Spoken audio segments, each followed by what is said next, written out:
হরে কৃষ্ণ শ্রী চৈতন্য চৈতামৃত মধ্য লীলা প্রথম খণ্ড চতুর্থ পরিচ্ছেদ ছিল মাধবেন্দ্র পুরীর ভগবত ভক্তি। জয় জয় গৌরচন্দ্র জয় কৃপা সিন্ধু জয় জয় শচীসুত জয় দীনবন্ধু। কৃপার সমুদ্র শ্রী গৌরচন্দ্রের জয় হোক, দীনবন্ধু শ্রী শচীনন্দনের জয় হোক। জয় জয় নিত্যানন্দ জয় অদ্বৈত চন্দ্র জয় শিবাসাধি জয় গৌর ভক্তবৃন্দ। শ্রী নিত্যানন্দ প্রভু ও অদ্বৈত প্রভুর জয় হোক এবং শিবাস ঠাকুর প্রমুখ গৌর ভক্তবৃন্দের জয় হোক। তার পাশে দধি দুগ্ধ মাঠা শিখরিণী পায়েস মথুনি সর পাশে ধরি আনি। তার পাশে দই দুধ মাঠা শিখরিণী পায়েস মথুনি স্বর আদি পাত্র পূর্ণ করে রাখা হলো। এই ধরনের অন্নকূট মহা উৎসবের সময় সুপ্ত পাকারে পর্বতের মতো করে অন্ন ব্যঞ্জন আদি সাজিয়ে ভোগ নিবেদন করা হয় এবং পরে তা প্রসাদ রূপে বিতরণ করা হয়।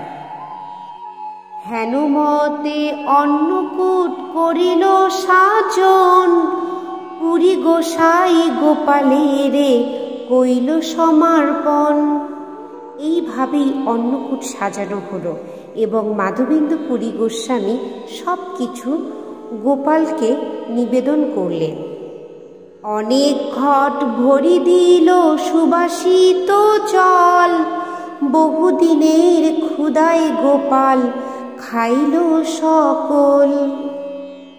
পান করার জন্য অনেকগুলি ঘট পূর্ণ করে সুবাসিত জল দেওয়া হয়েছিল এবং শ্রী গোপাল বহুদিন ধরে ক্ষুধার্ত থাকার ফলে সব কিছুই খেয়ে নিল।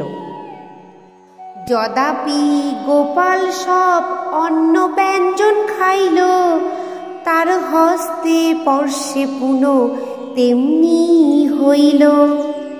যদিও শ্রী গোপাল তাকে নিবেদিত ভোগ সামগ্রী সব কিছুই খেয়ে নিল, তবুও তার হস্তস্পর্শে পুনরায় সব কিছু যেমনটি ছিল তেমনটি রয়ে গেল।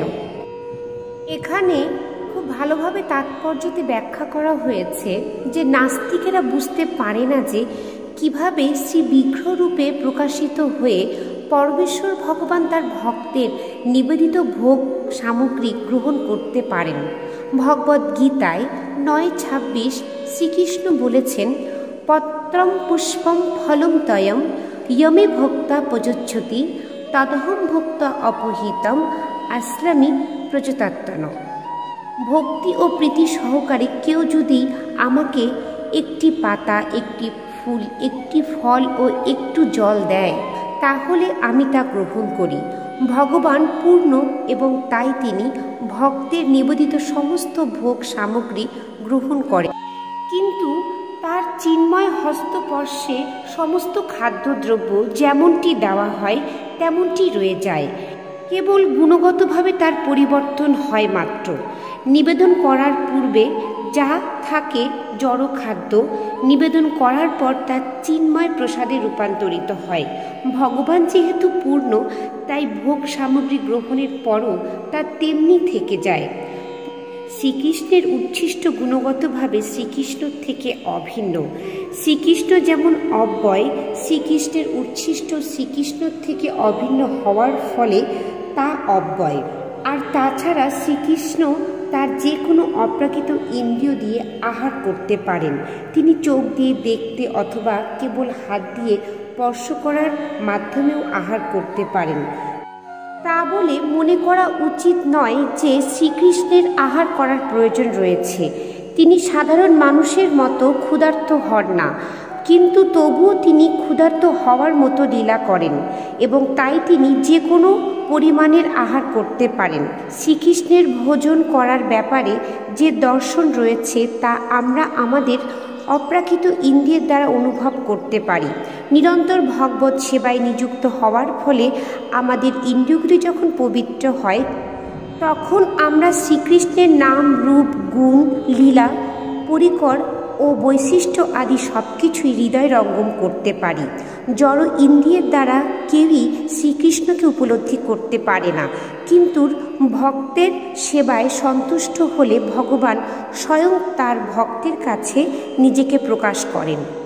ভক্তরা উপলব্ধির মাধ্যমে শ্রীকৃষ্ণকে জানতে পারেন।